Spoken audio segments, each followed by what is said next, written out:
Shri Sai Ram.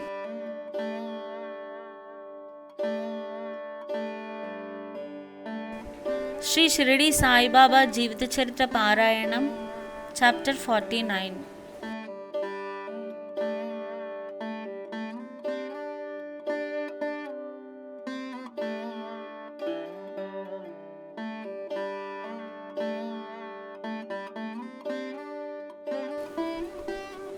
Stories of Harikhanoba, Somadev Swami, Nana Sahib Chandorkar. Preliminary. When even the Vedas and the Puranas cannot sufficiently describe Brahma or Sadguru, then how can we, ignorant, describe our Sadguru, Sri Sai Baba? We think that it is better for us to keep quiet in this matter. In reality, the observance of the vow of silence is the best way of praising the Sadguru. But the divine qualities of Sai Baba make us forget our vow of silence and inspire us to open our mouth. Tasteful dishes lose their taste if there is no company of friends and relatives to partake of the dishes with us, but when they join us, the dishes acquire additional flavor. The same is the case with the Sai Leelamrit, the nectar in the form of Sai Leelas. This nectar we cannot partake of alone. Friends and brothers have to join us, the more and the better. It is Sai Baba himself who inspires these stories and gets them written as he desires. Our duty is to surrender completely to help him and meditate on him.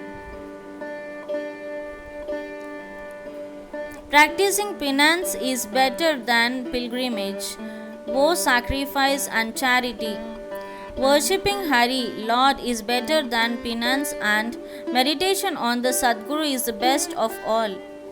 We have therefore to chant Sai's name, think over his sayings in our mind, meditate on his form, feel true love for him in our heart, and do all our actions for his sake. There is no better means than this for snapping the bondage of this sansar. If we can do our duty on our part, as stated above, Sai is bound to help and liberate us. Now, we revert to the stories of the chapter. Harikhanoba. A gentleman of Mumbai named Harikhanoba heard from his friends and relatives many Leelas of Baba. He did not believe in them as he had a doubting mind. He wanted to see Baba himself, so he came to Shirdi with some Mumbai friends. He wore a lace-bordered turban on his head and a new pair of sandals on his feet. On seeing Baba from a distance, he thought of going to him and prostrating himself before Baba. He did not know what to do about his new sandals. After going to one corner in the open courtyard, he placed them there and went in the masjid and had Baba's darshan. He made a reverential bow to Baba, took Udi and Prasad from Baba, and returned. When he reached the corner, he found, to his utter dismay, his sandals had disappeared. He searched for them in vain and returned to his lodging very much dejected. He bade offer worship and Naivedya and sat down for his meal. But all this while he was thinking about nothing but his sandals. After finishing his meal, he came out to wash his hands. When he saw a Maratha boy coming towards him, he held in his hand a stick, at the end of which was hanging a pair of new sandals. He said to the men who had come out to wash their hands, that Baba sent him with this stick in hand and asked him to go on the streets crying, Harika beta, Jarika feta, and that if anybody claims these sandals, first assure yourself that his name is Hari and that he is the son of Ka, that is Kanova, and that he wears a lace bordered turban, and then give him over to him. On hearing this, Harikanoba was pleasantly surprised. He went ahead to the boy and claimed the sandals as his own. He said to the boy that his name was Hari and that he was the son of Ka, means Kanoba, and showed him in his lace bordered turban. The boy was satisfied and returned the sandals to him. Harikanoba wondered in his mind and that his lace bordered turban was visible to all, and Baba might have seen it.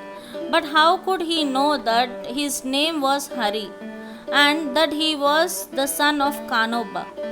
As this was his first trip to Shirdi, he came there with the sole object of testing Baba, and with no other motive. He came to know by the incident that Baba was a great Satpurush. He got what he wanted and returned home well pleased. Somadeva Swami. Now hear the story of another man who came to try Baba. Bhaiji, brother of Kaka Sahib Dikshit, was staying at Nagpur when he had gone to Himalayas in 1906. He made an acquaintance with one Somadeva Swami of Hardwar at Uttarkashi, down the Gangotri valley. Both took down each other's names in their diaries. 5 years later, Somdev Swami came to Nagpur and was Bhaiji's guest. There he was pleased to hear the Leelas of Baba, and a strong desire arose in his mind to go to Shirdi and see him. He got a letter of introduction from Bhaiji and left for Shirdi. After passing Manmar and Kopagaon, he took a tonga and drove to Shirdi. As he came near Shirdi, he saw 2 flags floating high over the masjid in Shirdi. Generally, we find different behavior, different mode of living, and different outward paraphernalia with different saints. But these outward signs should never be our standards to judge the worth of a saint. But with Somadeva Swami, it was different. As soon as he saw the flags flying, he thought, why should a saint take a liking for the flags? Does this denote sainthood? It implies the saint's hankering after fame. Thinking thus, he wished to cancel his Shirdi trip and said to his fellow travelers that he would go back. They said to him, then why did you come so far?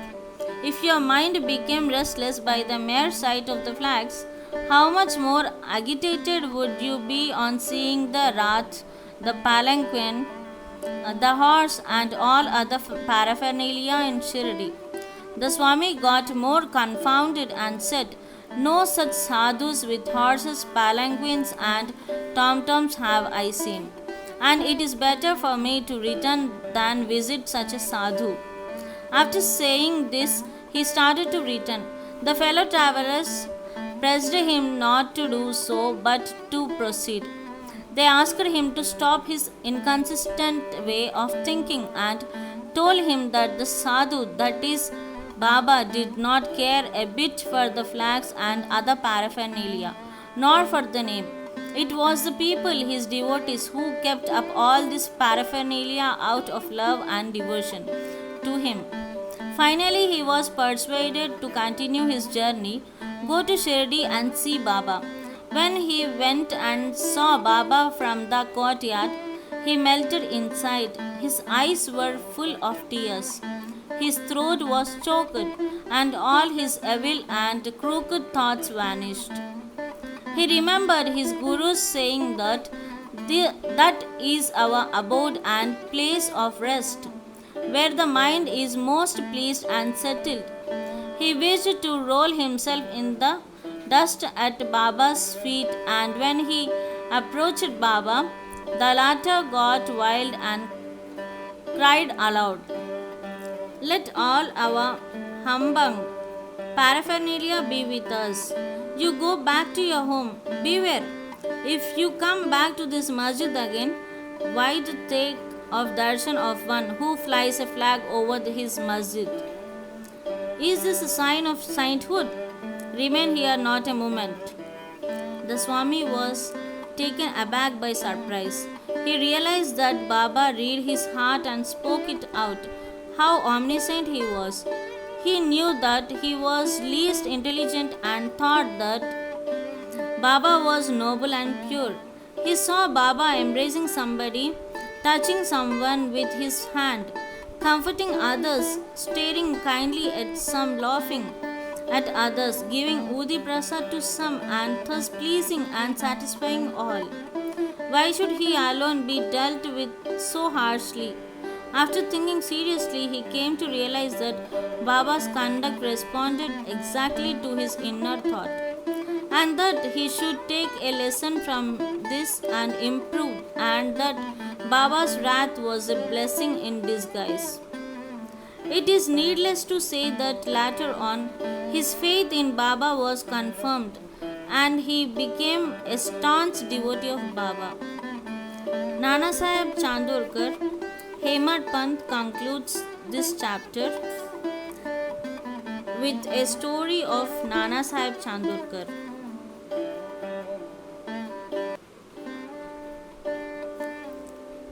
Nana Sahib was once sitting in the masjid and with Malsa Pati and others.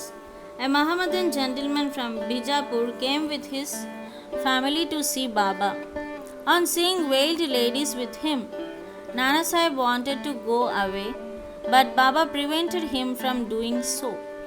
The ladies came and took the darshan of Baba. When one of the ladies removed her veil for saluting Baba's feet, Nana Sahib, who had a glimpse of her face, was so much smitten with her beauty that he wished to see her face again. Knowing Nana's restlessness of mind, Baba spoke to him after the lady had left the place. "Nana, why are you so getting agitated in vain? Let the senses do their allotted work or duty. We should not meddle with their work. God had created this beautiful world, and it is our duty to appreciate its beauty. The mind will get steady and calm slowly and gradually. When the front door is open, why go by the back one? When the heart is pure, there is no difficulty whatsoever. Why should one be afraid of anyone if there be no evil thoughts in us? The eyes may do their work. Why should you feel shy and tottering?" Shama was there, and he could not follow the meaning of what Baba said. So he asked Nana about this on their way home. Nana told him about his restlessness at the sight of the beautiful lady, how Baba knew it and advised him about it. Nana explained Baba's meanings as follows: that is, our mind is fickle by nature. It should not be allowed to get wild. The senses may get restless. The body, however, should be held in check and not allowed to be impatient. Senses run after objects of desire, but we should not follow them and crave for them. By slow and gradual practice, restlessness can be conquered. We should not be swayed by the senses, though they cannot be completely controlled. We should curb them. rightly and properly, according to the need of the occasion. Beauty is the subject of sight. We may fearlessly look at the beauty of objects. There is no room for shyness or fear. Only we should never entertain evil thoughts, making the mind desireless.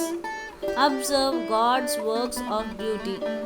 In this way, the senses will be easily and naturally controlled, and even in enjoying objects, you will be reminded of God. If the outer senses are not held in check, and if the mind be allowed to run after objects and be attached to them, our cycle of births and deaths will not come to an end.